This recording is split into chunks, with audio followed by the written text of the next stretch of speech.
I'm Larry Berkelhammer.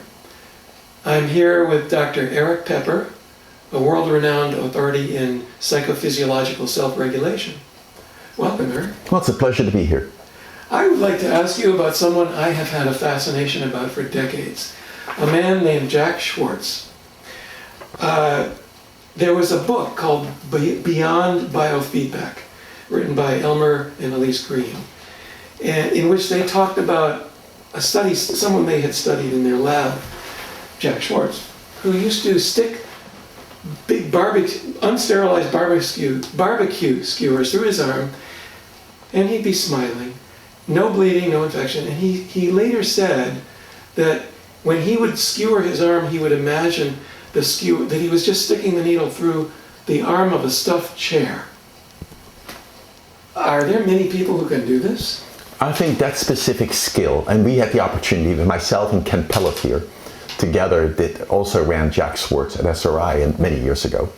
And when we did the work, we observed similar phenomena, and we also more recently studied Mr. Kawakami, a Japanese yogi who did the same thing, and I put both of them in the same domain. Mm-hmm. And so what you really see is they have a couple of things in common. One, they have no anticipation of pain.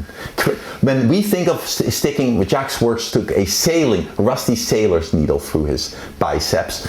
Kawakami took a skewer through his tongue and cheeks. And when I was in Amman with the Sufis, they took large skewers, putting it through their pectoralis and stuff. What is common, at least for all of them, the absence of expectancy. So if the actual suffering is from the expectancy of pain, well, if I trust that I'm going to be okay, I'm not going to experience... Well, let's say you're going to have less. Mm-hmm. But the analogy is that if I can just be present, have zero expectancy, and you can't say it, it's like saying, don't think of the pink elephant. Exactly. That doesn't work. You have to just know. It's like you're in the present.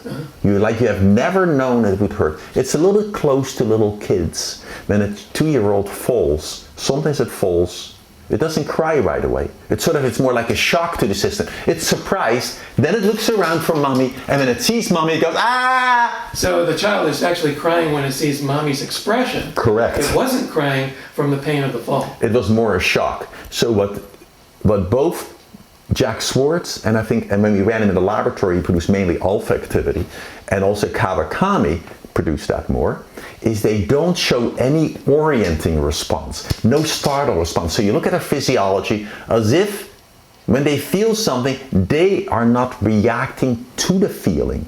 They are already almost relaxing inside.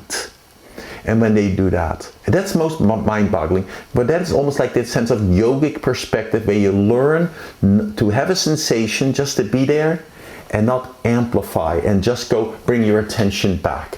For both of them, for Jack, it was sticking it through an armchair. For my yogi, it was essentially just pushing through in a sense of acceptance. He and the skewer were one. Now, I want to ask you about something else that Jack Schwarz did. That seems a little different from that, but I want to see what the similarities are. And I'm going to read this because it's so bizarre. This was a demonstration that Jack Schwarz did in the 1960s at a meeting of the Los Angeles County Medical Association. Dr. Kurt Fantle arranged for Schwarz to demonstrate pain control. But this demonstration proved to involve considerably more than simple pain control. In Fantle's words, Jack put both hands into this big container of burning coals held by 2 medical students who were both wearing asbestos gloves. Jack, with bare hands, picked up a double handful of these glowing red coals, carried them all around the room, showing them to all the other doctors in the room. Then he dropped the coals on newspaper, which instantly burst into flames, and they had on camera that Jack's hands appeared afterwards to be perfectly normal, not even hot, and with no indication of having been subjected to even high temperature. What's that about? I don't understand it totally, to be honest, okay? I know you can argue that when you have hot coals in your hand, the ash forms and it makes a good insulator. That's a physicist answer. I don't know many physicists who themselves do this study. That example you just gave, that explanation is what has been given for walking on hard coals. I think there's no difference between the example of Jack holding the coals in his hands or walking on coals. I can think of only two ways how we can do it. One, if you really perspire a lot quickly in that moment, and if you have massive blood supply, then you could almost take you can take the heat away the whole time. Yeah, sure. That would be easier. If my hands have a poor blood supply at that moment, then the heat stays and you would really get burned. Now, whether that's actually the case or whether it's energetic, and probably Jack would think, and I may even agree, it's more an energetic process as well, is not clear. What it does show, and I think that's the most important part, just like putting the skewer through your arms or through the tongue because they were not sterilized, that somehow when I am not fearful, I have a better capability of regeneration. That's the major lesson. Now, there may be other processes involved, and I don't want to say that this is the only way of doing it, because I've become really aware that my explanation may be only a small part of something I don't understand more. However, this is what should be studied much more because it may give us hints how you can heal yourself more quickly. It is clear he was not afraid. Right. Zero fear. He had total confidence. Those are also factors. Total confidence, it is possible. I can do it. Yeah. And that by itself is helpful. But you know, there are many teenagers who have total false confidence and get horribly injured doing funny things. But it's false confidence. I think it is, but you know, they would say they have true confidence. So who knows where those boundaries are? Well, Schwarz had a number of experiences. In World War II, there's a story where he somehow got separated from his platoon and had his ankle had gotten totally mangled, very complex fracture. And he managed to walk his motorcycle. His motorcycle was completely totaled. He was able to walk his motorcycle, I can't remember how many miles, but a very long distance back. And years later, when physicians used x-rays to look at his ankle, they said, this is beyond repair, we should amputate the ankle. He lived into his late 90s walking on that ankle. Very amazing man. Well, what it really says is that we have more potential than we know. That's all. And that he did not focus on his limitations. He focused on the possibilities. And I think, you know, so often when we have dysfunction, pain, it captures all our consciousness. You know, if I have pain in my knee, then that's all I totally focus on. And what Jack did is to say, I acknowledge I have it. Okay, now let me focus on something else. And he had a very great ability to hold his focus totally there and not dissociate from it, but in some ways to say, okay, it's there, which is different. And I think ideally you want to teach that to many people who have pain. Their world tends to be, I am the pain. And for Jack, I think it was much more, I am Jack, and a small part of me has that discomfort.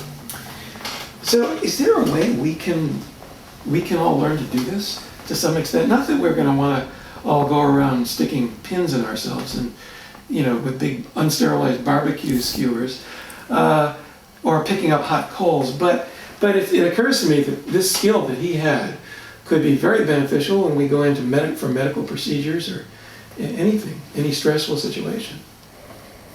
I think like many things in life, there's both a genetic predisposition or personality predisposition and training.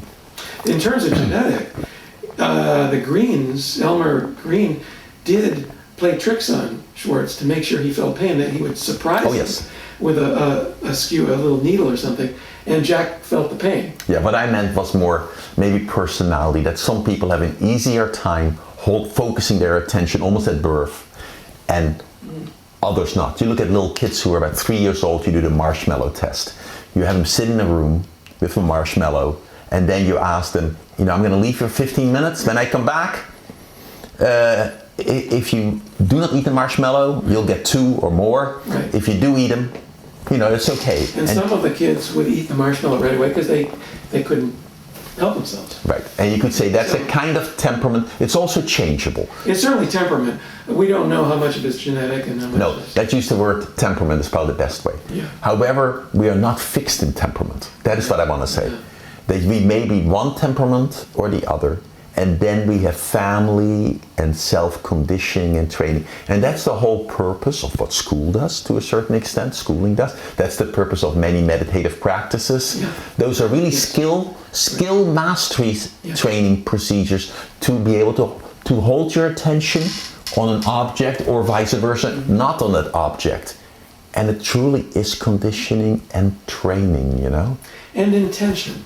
I think we need the intention to train. That's right. Otherwise, And we tend to now live in a world with more impulsiveness. We are living in a world where we are reactive instead of active. we're accustomed to immediate gratification. And even visually do that. We play computer games, and a computer game is really reacting to the stimuli. It doesn't mean I initiate. Yeah, right. And that's a kind of training. Right. Jack lived in a world, my Kawakami lived in a world where they took the initiative, they took control, Right. and they practiced. It wasn't just magic, they did lots of practice. They were practicing hours a day, every day, for years and decades. This was their life. That's right. Yeah. Thank you so much for talking to us. It's my pleasure. Yeah.